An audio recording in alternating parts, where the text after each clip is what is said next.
Құрылғанына 2 жыл ғана болған шаруа қожалық Австрия елінен алғаш 90 бас ірі қара алып келген. Бастапқыда климатқа төзім бермейме деген қорқыныш басым болыпты. Алайда Бәйдібек ауданының ауа райына үйреніскен ірі қараның саны жыл сайын көбейіп келеді. Ар басқа субсидиямен 154 мыңнан берілген. Қазіргі баста 153 басқа көбейіп тұр. 2018 жылында 230 басқа шейін көбейтеміз. 5 жыл ішінде план бойынша 2 басқа шейін көбейтін дедіміз. Қожалыққа арнайы ат басын бұрған облыс әкімі жас кәсіпкердің жұмысына разы болды.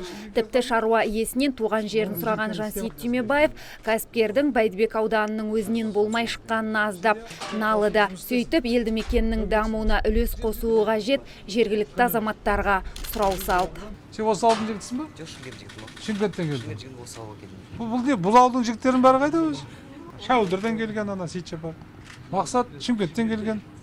Бұл ауылдың жігіттерінің бәрі Шымкентке келіп қалды ма? Ауылдың жігіттері істеп жатыр ғой, басқа жерде.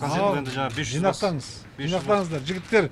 Мен осы ауылдың намысы бар шығар енді. Жігіттер қосылып жұмыс істесін. Абидин аңгус баққан кәсіпкердің жұмысына тәнті болған өңір басшысы тіпті еттің бағасына дейін есептеп берді. Мраморный ет деген сатылады. Мраморный ет. Ал енді мраморный ет деген шет елдерде, ресторандарда қандай қымбат, Самый лучший место считается стейк. Стейк бағасы олардың 100 грамм, 200 граммы бір 30-35 доллар болады ғой мысалы. 100-200 граммы. Сондықтан міне қарасаңыздар. Осының бары өзімізде барлық мүмкіндік бар. Сондықтан жарайсын.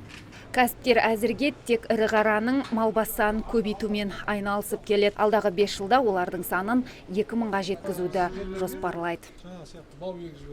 Ардақберден, Антон Семенов, Абзал Тұрабек, ТВК.